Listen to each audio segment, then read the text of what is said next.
Leave me. She screamed, but the single dad ran into the flames to save the billionaire CEO.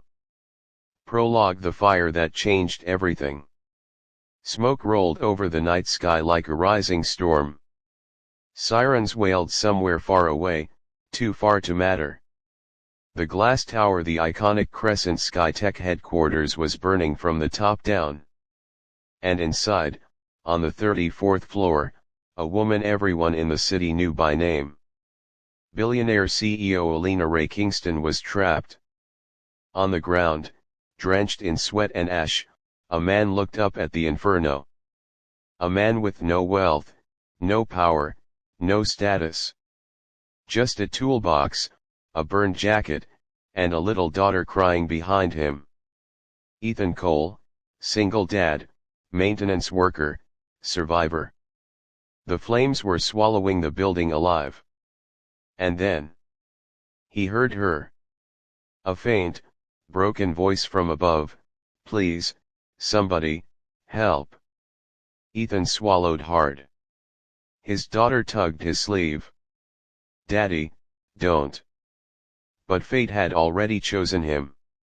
He ran toward the fire. Toward the woman who had once destroyed his life, and didn't he even know it? Chapter 1: The CEO everyone feared.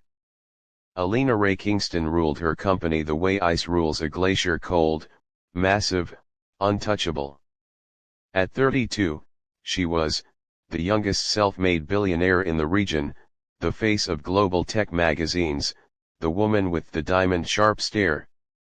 Her employees whispered about her like she was a myth: "She never smiles." She fired a manager because he was 5 minutes late. She doesn't believe in excuses. She didn't want friends. She didn't want kindness. She didn't want distractions. And the thing she hated most: emotion. She ran her empire with logic, precision, and absolute control. But no one knew what she hid beneath it. The secret that built her empire, and was now about to burn it down. Chapter 2: The single dad who fixed everything. On the opposite end of the city, Ethan Cole woke before sunrise every day. Not because he wanted to, but because life demanded it. Being a single father meant schedules, sacrifices, and endless hustling. He worked 3 jobs: daytime electrician, evening maintenance worker, weekend furniture repairer. But nothing made him prouder than hearing his 6-year-old daughter, Lily, say, "Daddy can fix anything." He wasn't rich, powerful, or important. But he had strong hands, a soft heart, and a promise he never broke. "Lily, I'll always come back to you. Always." If only life kept its promises too. Chapter 3: Two worlds collide.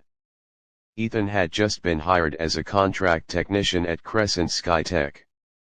A 3-week job. Good pay. Enough to cover rent and Lily's school fees. He didn't expect to meet the CEO. Not in person. But fate, as usual, wasn't polite. On his second day, he was fixing a faulty system in the executive floor when a sharp voice echoed behind him, "That's not where the panel wire goes." He turned. And froze. Her. Alina Kingston.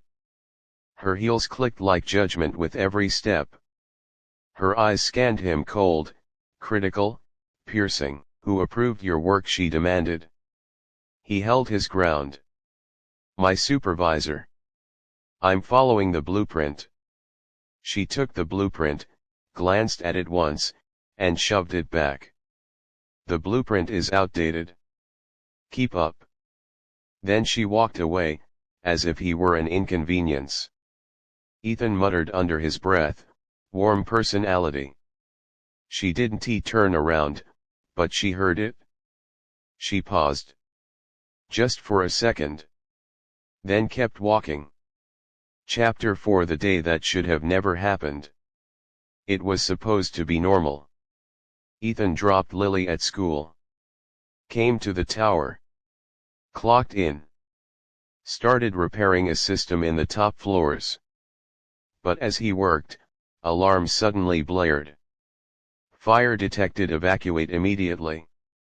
People scattered. Panic spread. Smoke seeped into the hallways. And in the chaos, Ethan heard a rumor: CEO Alina is still upstairs. She's stuck in her office. She can't get out. He froze. Lily was safe at a friend's house. He was safe. He could leave. But then, that voice from earlier echoed in his memory. That's not where the panel wire goes. A cold, demanding voice. A lonely one too. Ethan clenched his jaw. He didn't owe her anything. Not a thing. But he wasn't built to leave someone behind. Not even her. Chapter 5: The Fire and the Scream. The top floors were blazing. Metal beams groaned. Glass shattered. He'd hit like a wall. But he kept going. One step. One floor.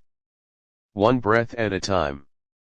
When he reached the CEO's office, flames curled up the doorway. Inside, a silhouette collapsed near the window. Alina! He shouted. She lifted her head weakly. And whispered, "Leave me." Her hair was dusted with ash. Her voice cracked, ragged. Her eyes, usually icy, were filled with fear. The ceiling behind her trembled. "Get out!" she gasped. "Save yourself. Just go." But Ethan stepped inside. Through the burning doorway. Through the black smoke. Through the danger. "Sorry," he said, lifting her up. "I'm not leaving you." She shook her head, coughing violently. "Why would you risk your life for me? I'm your boss for 3 days. I've been nothing but a human," he said firmly. "And that's enough." Something broke in her expression. Something vulnerable. Something real. Chapter 6: Escape Through Hell. Ethan wrapped his jacket around her. Her body was trembling. She clung to his shoulders as he guided her through the burning hallway. But the smoke thickened. Visibility dropped. Sprinklers malfunctioned. Heat scorched their skin. They reached a fallen beam blocking the exit. "Put me down," she said. "You won't make it carrying me." "Stop telling me to leave you," Ethan snapped. "My daughter's waiting for me. I'm not dying. And neither are you." For the first time in years, Alina's eyes watered. Together, they crawled under the beam. Sparks rained over them. A wall exploded behind them. He shielded her with his body every step of the way. She felt it. Every burn. Every risk. Every heartbeat. No one had ever protected her like this. Not in her entire life. Chapter 7: Reaching the Edge. They reached a window where firefighters on a crane could reach them, but the glass had heat fractures. It could shatter. Or not. A gamble with life. Ethan kicked it. Nothing. He kicked again. Still nothing. Alina whispered, "You're going to die trying to save me." He looked at her, really looked at her. "You think your life is worth less, you think no one would cry for you, you think you're alone." Her lips parted. No one had ever asked her that. Not once. Ethan raised his leg. And kicked with everything he had. The window burst open. Air rushed in. Firefighters screamed, "Throw her out! We'll catch her!" Alina pulled back, terrified. "No, no, I can't." Ethan grabbed her shoulders gently. You trust me? Her voice trembled. Yes. He lifted her, held her, and whispered, I'll see you down there. Then he pushed her through the window. Seconds later, she was safe in the crane's basket. She screamed his name, Ethan. Jump. But the floor beneath him collapsed, and he disappeared into the fire.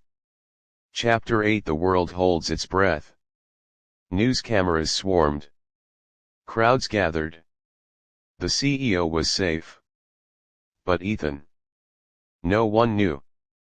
Alina watched the burning building in horror. Her voice cracked as she begged the firefighters, go back. Someone's in there. He saved me. He has a daughter.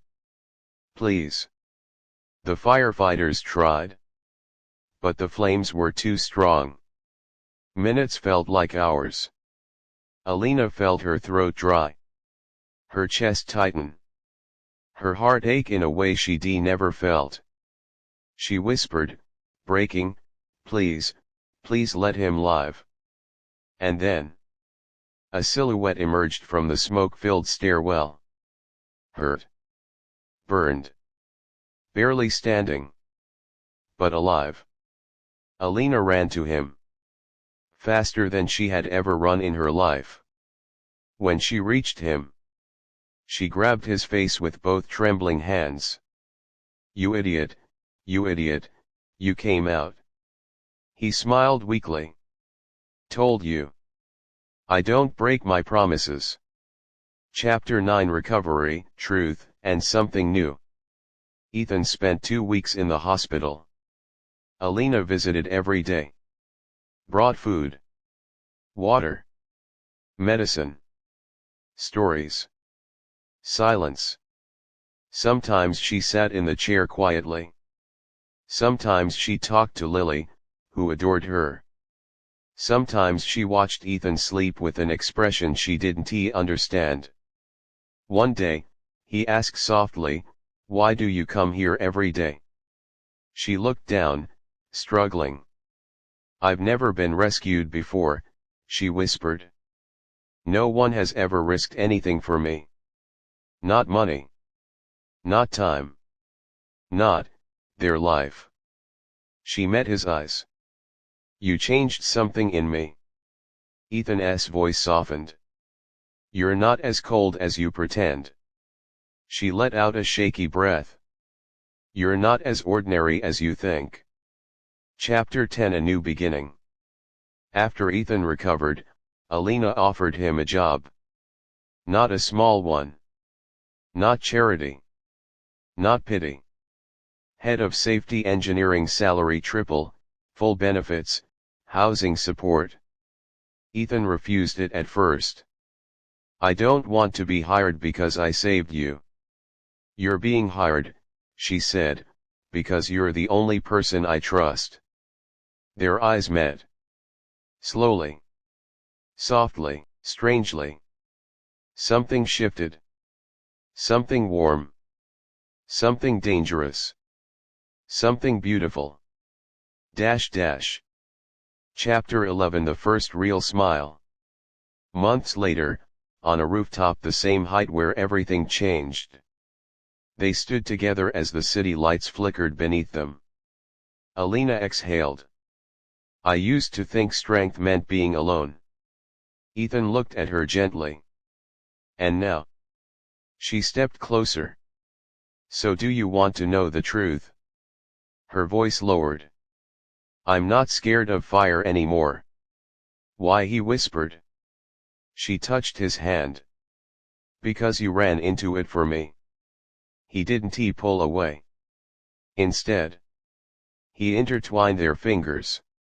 She breathed out, almost laughing, almost crying. And for the first time, Alina Ray Kingston smiled. Not the cold CEO.